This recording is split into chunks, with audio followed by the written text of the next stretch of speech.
Estão preparados para a gente meditar um pouquinho na palavra? Temos alguns minutos, eu quero tentar tirar um tempo ao final, para que a gente possa orar juntos, para que a gente possa deixar o Espírito Santo ministrar a gente. Então eu vou pedir para o pessoal da adoração ficar preparado, daqui a pouco eu chamo vocês, para a gente ter um tempo de ministração específico.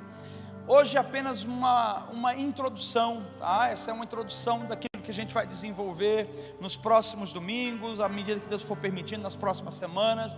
Mas essa mensagem, ou essa série, o Evangelho do Reino, é uma série poderosa, porque ela fala sobre a mensagem de Jesus, da maneira que Ele veio pregar, da maneira que Ele veio. Significa que existe então outro tipo de evangelho que é pregado, e o apóstolo Paulo estava chamando a atenção dos Gálatas, dizendo: eu estou preocupado porque vocês estão sabendo a verdade, estão passando para um outro tipo de evangelho. Vamos lá.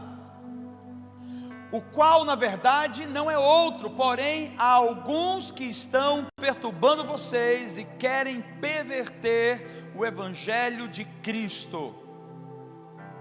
Mas ainda que nós mesmos, um anjo vindo do céu, pregue a vocês um evangelho diferente daquele que temos pregado, seja anátema ou amaldiçoado. Como já dissemos e agora repito, se alguém está pregando a vocês um evangelho diferente daquele que já receberam, que seja anátema. Sabe o que ele está declarando?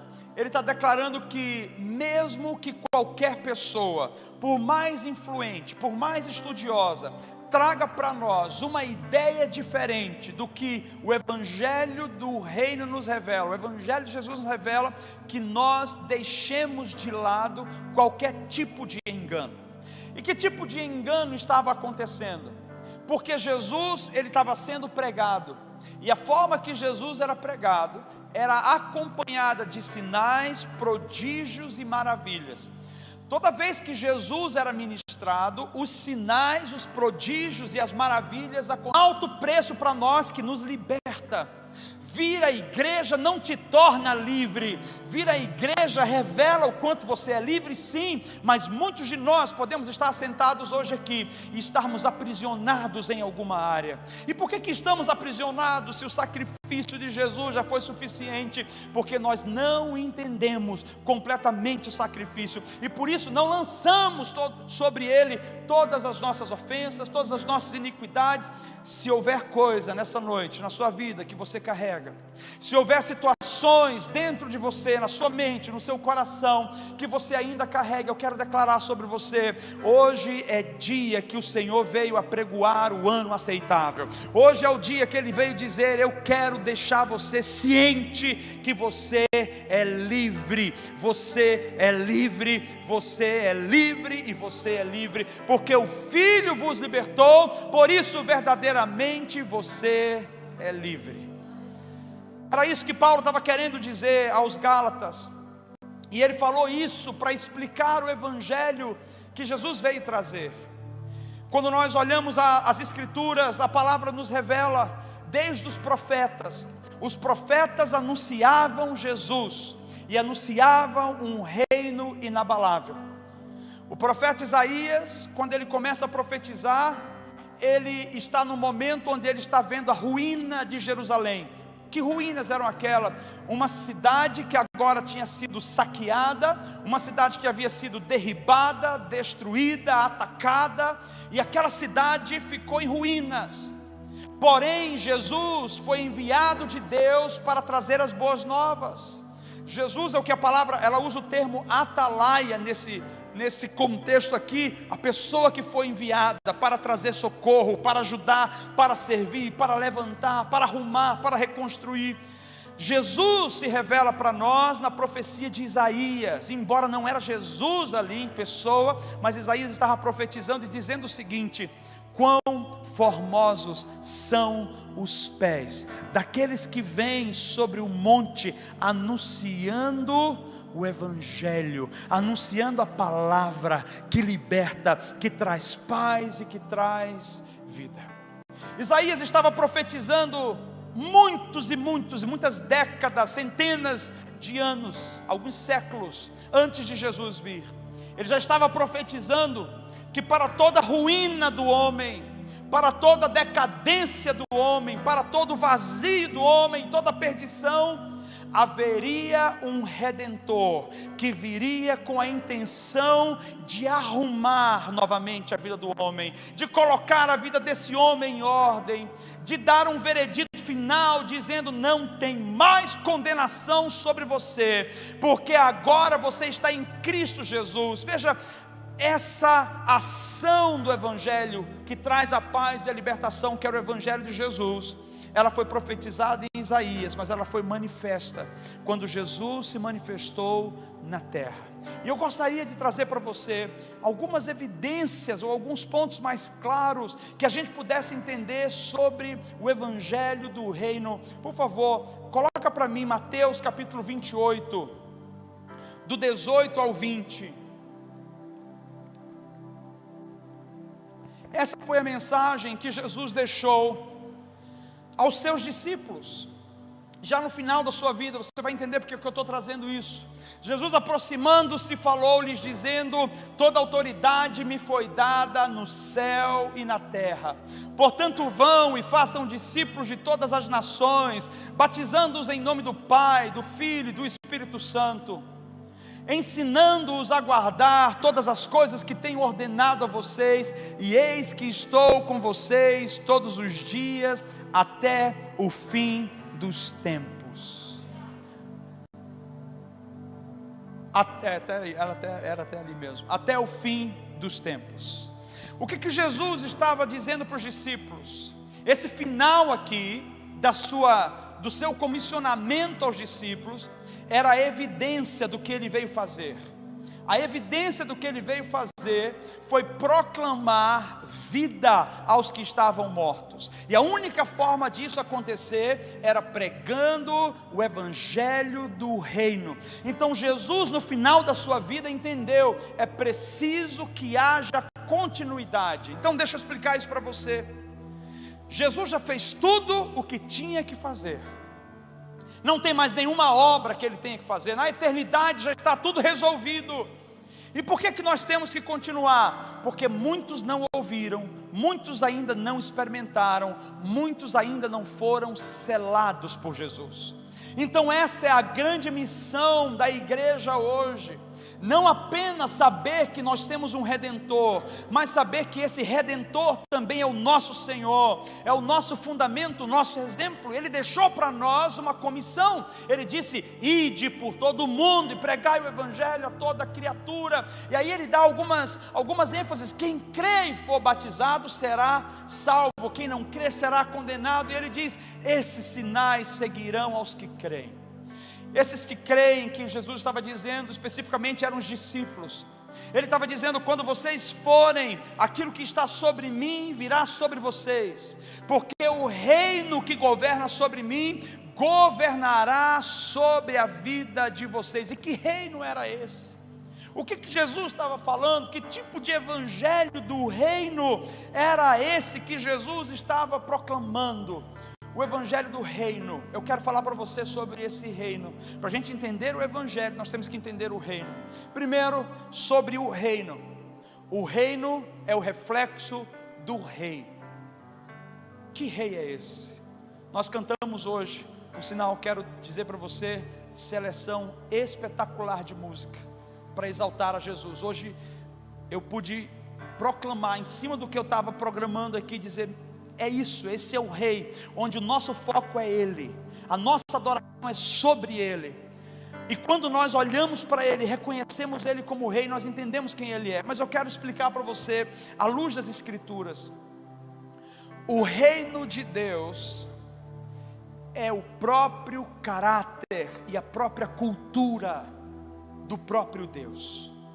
O reino não é um lugar, o reino não é uma localização geográfica. Jesus falando aos discípulos e alguns fariseus que estavam ao redor, os fariseus perguntaram: onde é que está esse reino? Você fala tanto desse reino. E Jesus disse: o reino não está ali, o reino não está lá, o reino está dentro de você.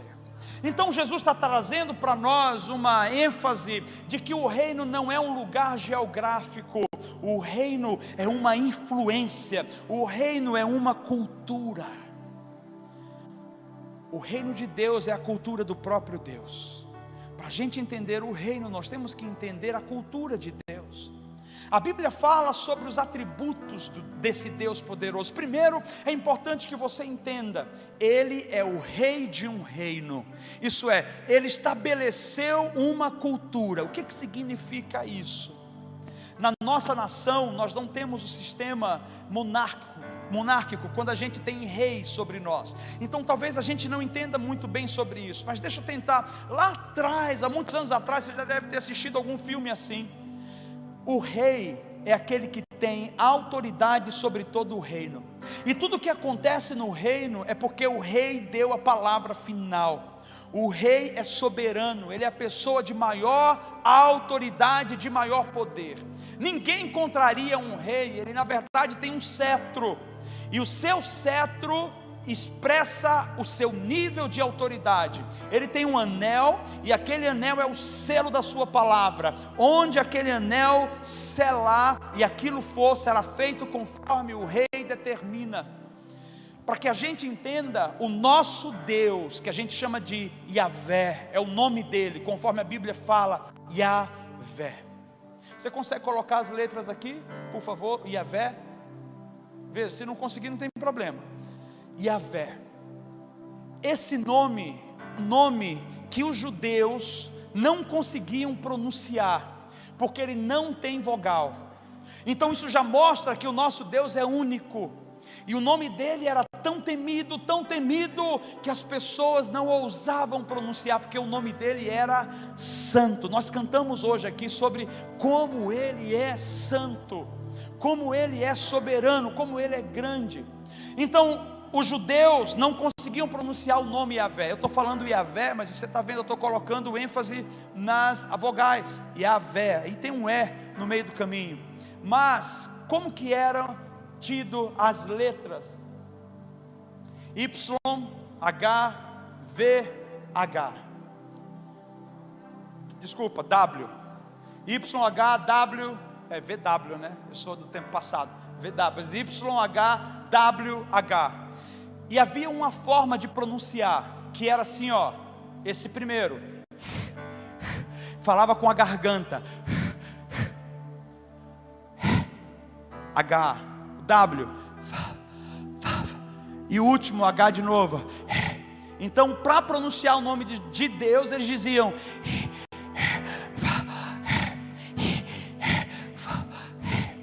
era tão diferente, mas eles não ousavam, porque quando eles mencionavam, a glória enchia o ambiente. Não era só um nome, Paulo, Tiago, Paulo, Amélio, não era só um nome, era um nome que trazia um significado e um peso de autoridade. Havia reverência quando falava o nome de Deus. Sabe por quê? Porque havia o entendimento de que Ele era soberano acima de tudo e acima de todos. Não tinha nenhum rei, pode mudar, não tinha nenhum rei acima dele, não tinha ninguém que pudesse dar conselho ao Senhor. Ele é soberano.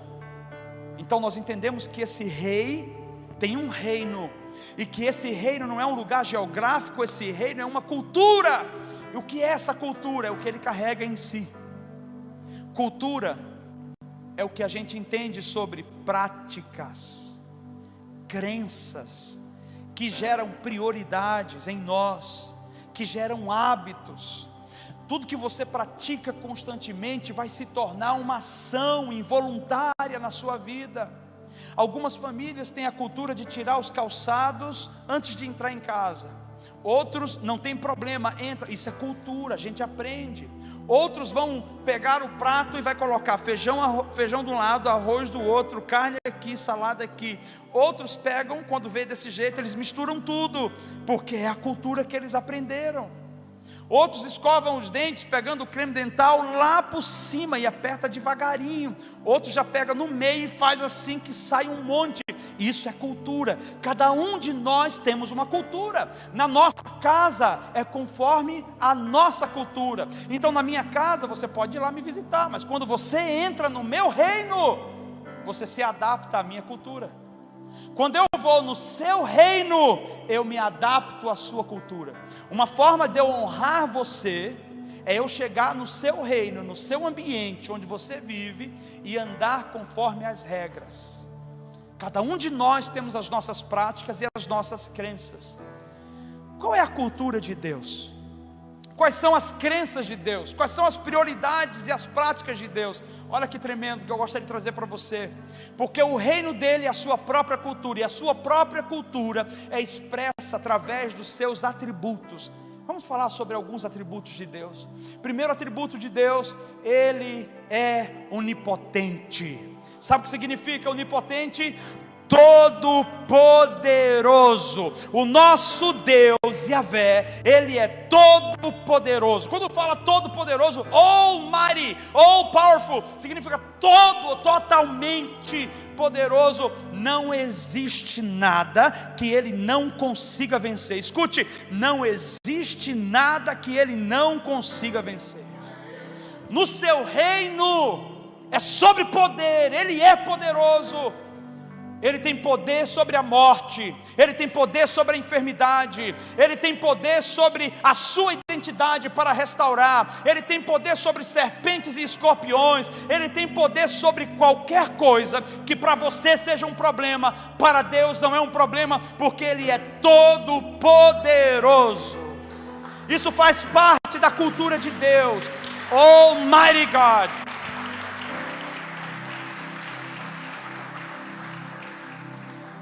Você consegue entender? O cetro dele, quando ele levanta, qualquer coisa é possível de acontecer.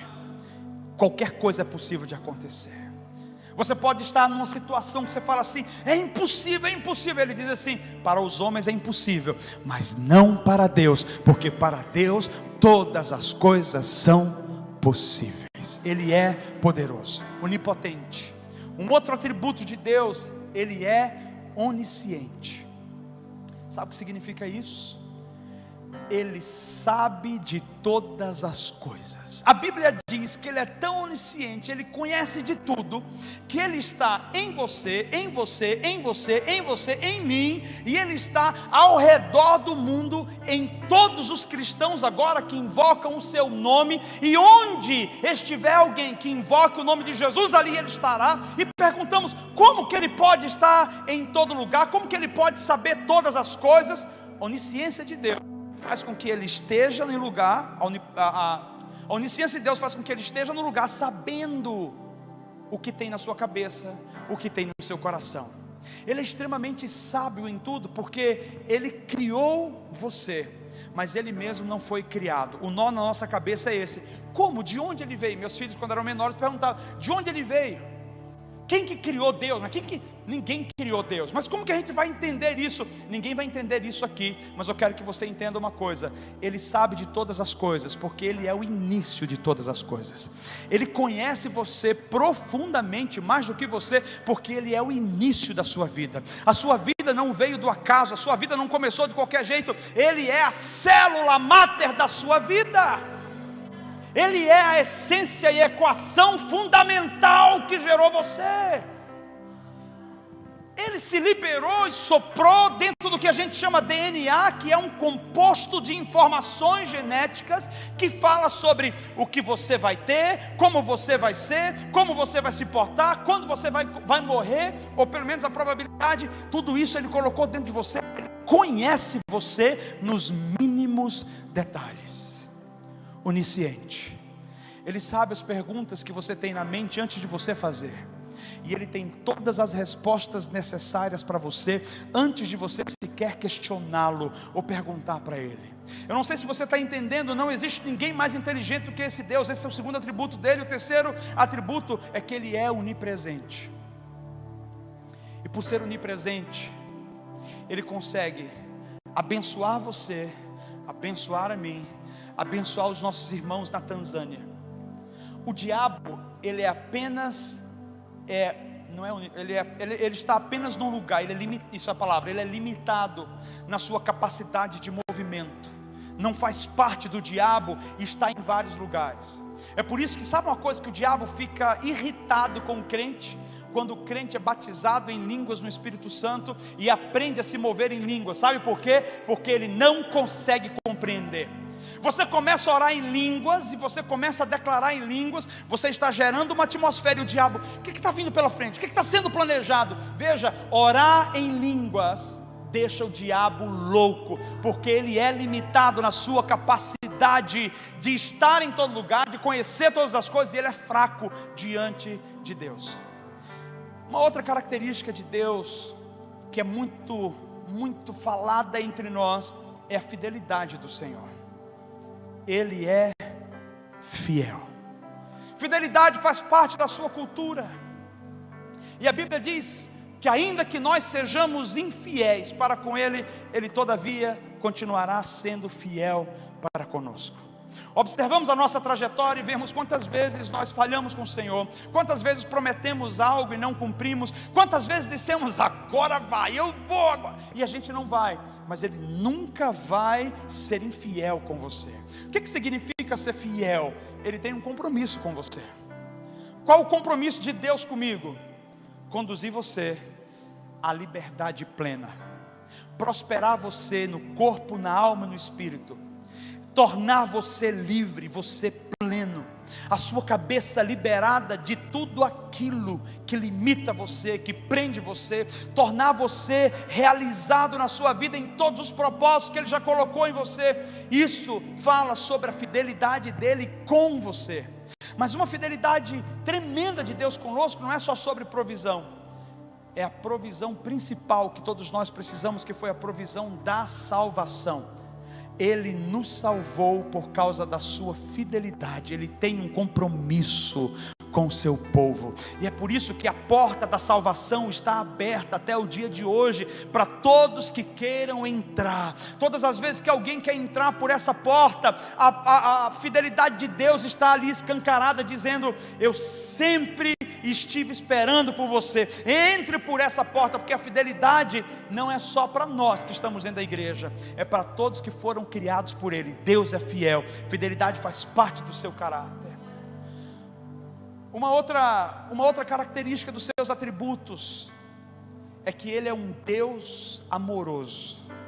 Mesmo sendo soberano, como nós falamos um pouco, a soberania dEle não é sobre agora eu vou destruir você porque você é menor do que eu. Não, a soberania de Deus sobre a sua e sobre a minha vida, ela revela o amor dEle, que mesmo sendo tão grande, mesmo sendo tão soberano, Ele olha para nós e Ele reconhece e entende que nós somos pó, e a sua misericórdia se renova a cada manhã sobre a nossa vida. Esse é um outro atributo. Ele é misericordioso, não só amoroso para manter o compromisso, para nos abraçar, para nos receber da forma que nós estamos, mas Ele é misericordioso, Ele é gracioso, onde a graça dEle nos alcança todos os dias. Ele nos alcança onde nós estivermos. Veja, são atributos de Deus. Ele é justo. O que é a justiça aos olhos de Deus? Como que Deus fala sobre justiça? A justiça está relacionada ao amor? Está relacionada ao amor, de certa forma sim, porque o amor de Deus foi tão grande por nós, ou em nós, ou através de nós, por outras pessoas, que a justiça de Deus se manifesta. Como ela se manifesta? Aquilo que era para que eu e você cumprisse, aquilo que era para que eu e você pagasse, que era digno, Ele sabia. Ele é tão justo que Ele sabia que a gente tinha que pagar. E o que é que Ele fez? Ele falou, você não vai dar conta, você não tem como, eu vou enviar o meu próprio filho. Então a justiça de Deus é a ação de Jesus vir e ser punido por mim e por você. Você consegue compreender que nós não merecíamos, mas por causa da sua graça, da sua misericórdia e da revelação do seu amor, Ele torna Jesus o centro da sua justiça. Jesus foi punido por nós, Ele foi açoitado por nós, e quando Deus fez isso, Ele estava dizendo, você é livre, Você é livre, você não deve mais nada, porque a justiça foi feita. É por isso que quando o diabo chega diante de nós, que somos salvos em Jesus, apontando o dedo, querendo nos acusar, você tem todo o direito para dizer: o sangue de Jesus te repreende de toda iniquidade e acusação, mas o sangue de Jesus te limpa de todo pecado e de toda injustiça. E você pode se levantar e dizer: Satanás, eu já consertei com Jesus, eu já confessei a Jesus, por isso eu sou livre. Você pode dizer comigo: eu sou livre em Jesus? Eu trouxe para você alguns atributos de Jesus, alguns atributos de Deus. E esses, olha para mim, esses atributos de Deus fala sobre a cultura dele.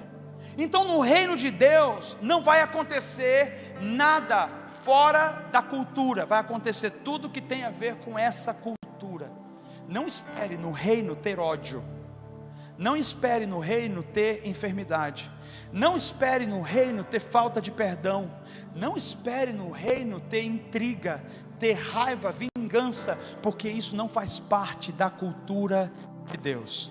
O melhor de tudo é que quando nós entramos no reino,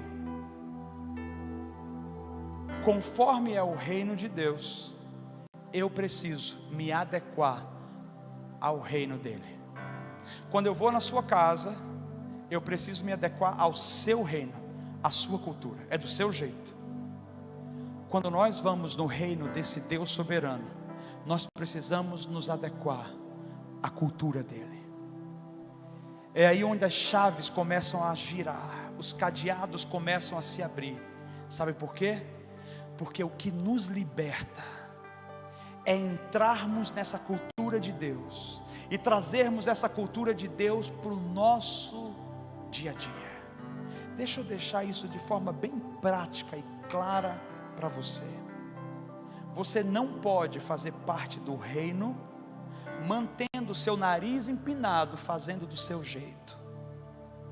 Você não pode fazer parte do reino tentando impor como deve ser o reino de Deus. Gostaria de lembrar a você que ele não é o nosso capacho, ele é soberano, ele é o rei, ele tem o anel que sela, e aquilo que ele declara ninguém muda. Ele tem o cetro da justiça, e aquilo que ele estabelece é conforme ele diz. Ele é o juiz reto, perfeito e justo. Você está entendendo que é uma revelação poderosa entender quem Deus é, mas ao mesmo tempo é de muita responsabilidade, porque nós não podemos dizer que estamos vivendo o reino sem estar abrindo mão daquilo que é contrário a esse reino.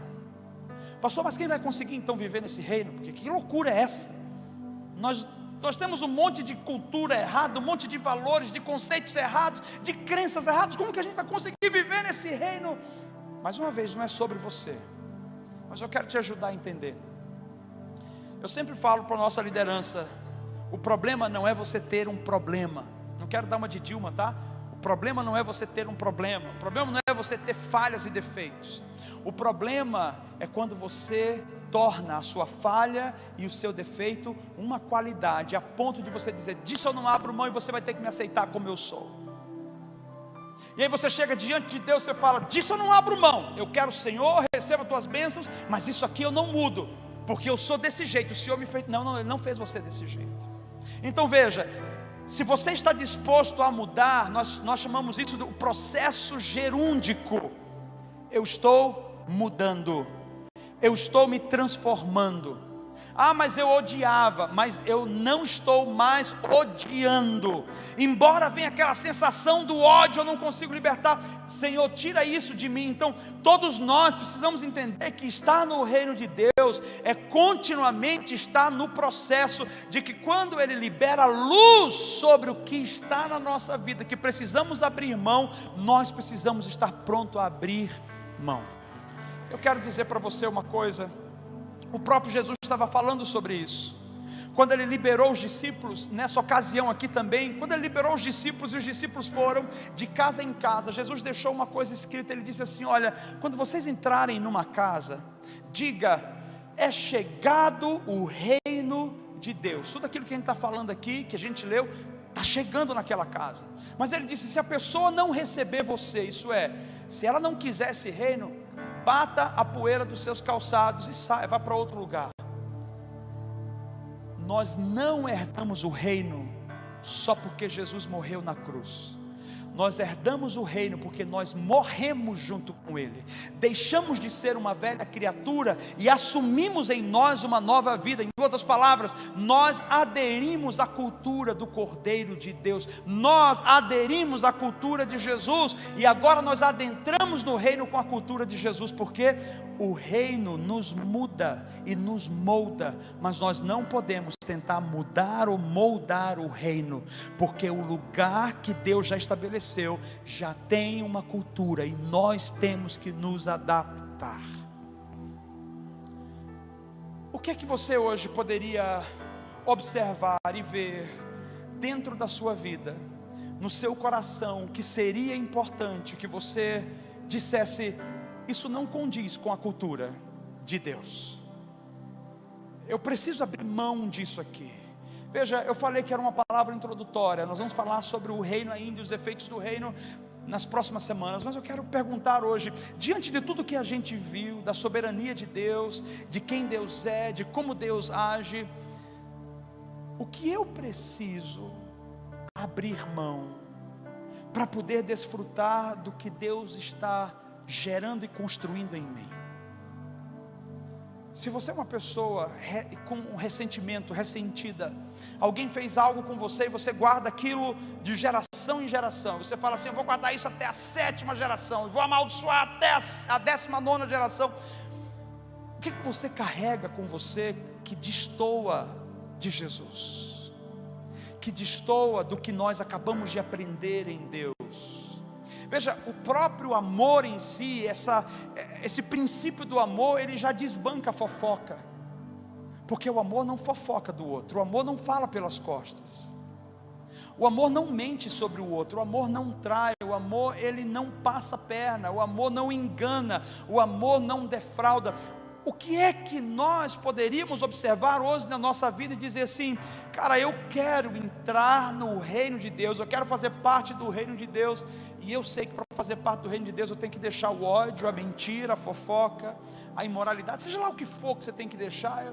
Quem sou eu para dizer o que você tem que deixar? Mas você precisa entender, não é nos seus parâmetros, é nos parâmetros dele. Porque se for nos nossos parâmetros, então acabou, cara, está bagunçado o reino de Deus. Mas o reino de Deus é lugar de paz, alegria e justiça no Espírito Santo. É lugar de paz, alegria e justiça no Espírito Santo. Ninguém consegue experimentar essa alegria plena e essa paz plena e a justiça no Espírito Santo se não abrir mão das suas mazelas, dos seus próprios problemas. Hoje é uma noite onde eu quero afirmar para vocês: o que foi falado, o que foi liberado, é para que eu e você observe dentro de nós, do nosso coração, que Jesus está querendo não apenas ser um convidado na sua vida. Jesus quer apresentar que Ele é o representante legítimo de Deus para ser rei sobre a sua vida. E a Bíblia diz que Ele é o Rei dos Reis. Então Ele está querendo levar ou elevar você a esse nível onde você vai ser semelhante a Ele. Eu não estou falando em glória, eu estou falando no caráter, na identidade e na missão. Eu gostaria que você ficasse de pé nesse momento junto comigo. Eu quero chamar o pessoal do louvor rapidinho aqui. E eu gostaria que você fechasse os seus olhos por um minuto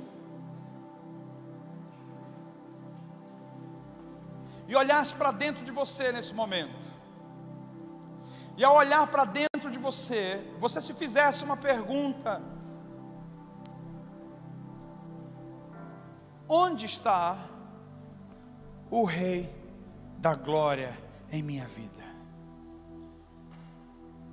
A razão pela qual estou te fazendo essa pergunta é: quando Ele entra, o Silas falou sobre isso, quando Ele vem, tudo se transforma, tudo se alinha. Talvez algumas coisas ainda estejam no processo gerúndico, mas quando Ele vem, meu irmão, Ele entra com plenitude, Ele muda as coisas de lugar, Ele coloca as coisas em ordem. Aquilo que está sujo, Ele vai limpando. Onde é que está o Rei da Glória hoje? Qual é o lugar que Ele tem na sua vida, onde Ele se encontra hoje?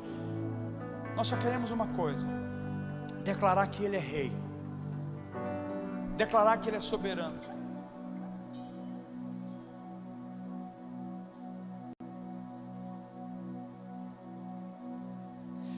Nós vamos fazer uma canção agora. Enquanto cantamos, eu quero te dar a oportunidade de primeiro você entronizar Jesus, reconhecendo quem Deus é, e dizendo para Ele: Senhor, eu quero a Tua cultura, eu quero ter o reino em mim, eu quero que o Senhor governe sobre mim, eu quero que o Senhor governe sobre o meu casamento, sobre as minhas finanças, eu quero que o Senhor governe sobre as minhas emoções. Veja o que eu falei no início: hoje é um dia de mudança de chaves.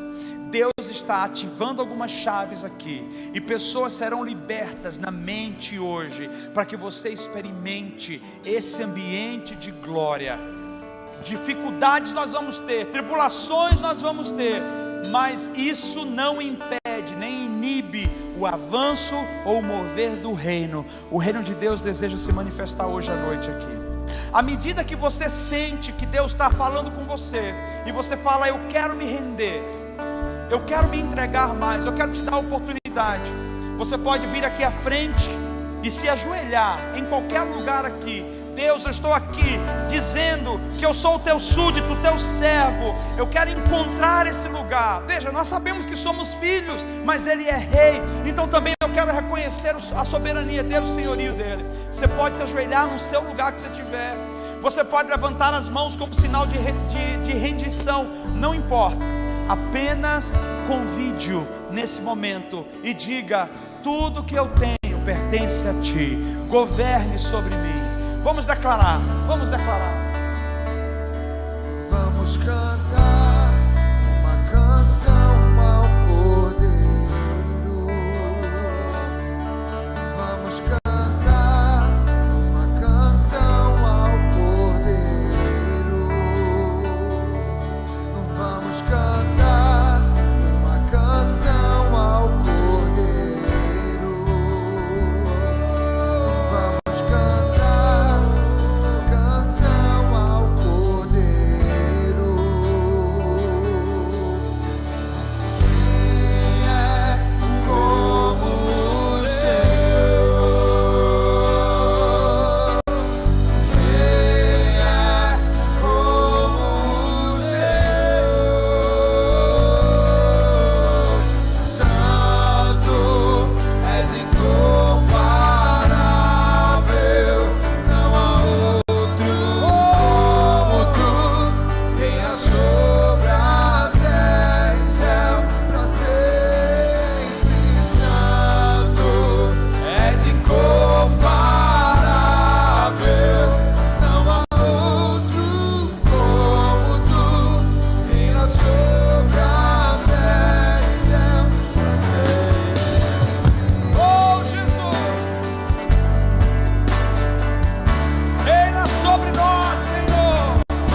única forma de realmente tomarmos uma atitude é quando a gente sai do que é normal e a gente faz aquilo que não é habitual para nós. Se não é habitual para você levantar a mão, chorar, ou se prostrar, ou se deitar no chão, faça algo que demonstre o quanto você está dizendo: eu quero o reino de Deus, e eu quero ser governado por esse reino de Deus. Eu quero que os meus pensamentos, intenções, motivações sejam governados por Ele. Eu quero que os meus olhares, aquilo que eu ouço, aquilo que eu falo, aquilo que eu ajo, seja governado por Ele.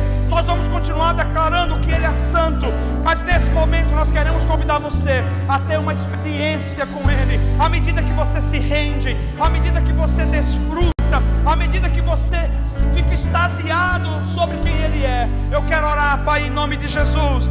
Espírito Santo, revela nessa noite quem Deus é. Revela o coração de Deus para nós.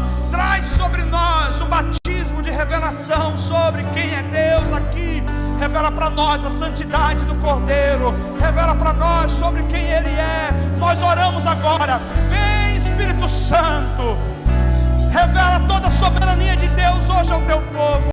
Abre os nossos olhos. É apenas eu e o Senhor. É apenas você e Ele. Santo, Santo, Santo, és incomparável.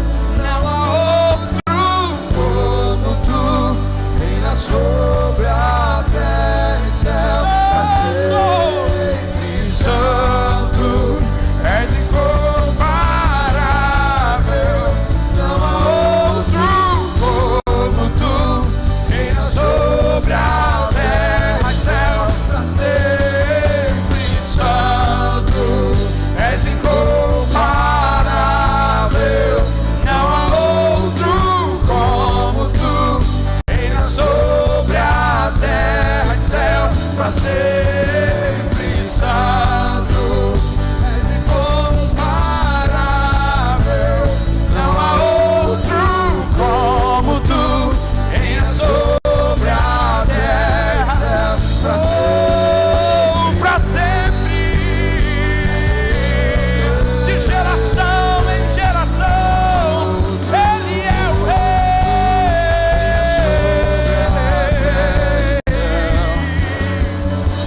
Ei, sobre tudo, sobre todos é o Senhor. Santo, Santo, sobre tudo. Santo, Santo, Santo, sobre tudo e sobre todos, sobre tudo e sobre todos. Quem é como nosso Deus? Oh, quem é como nosso Deus? Santo, Santo, Santo é o Senhor. Santo, Santo, Santo é o Senhor. Santo, Santo, Santo é o Senhor. Santo, Santo, Santo é o Senhor. Santo, Santo, Santo é o Senhor. Santo, Aleluia, Santo, aleluia. Santo é o Senhor. Santo, Santo, Santo é o Senhor. Santo, és incomparável. Não há outro como tu. Reina Vamos sobre cantar a uma só voz essa refrão. sempre. Santo, és incomparável. Não há outro como tu. Reina sobre a terra e céu pra sempre. Santo, és incomparável. Não há outro Aleluia. como tu. Reina sobre a terra e céu pra sempre. Nós abençoamos a sua vida nessa noite.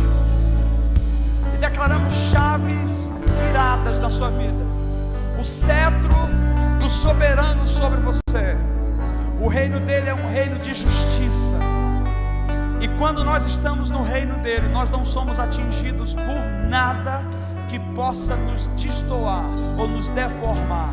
No reino você está seguro.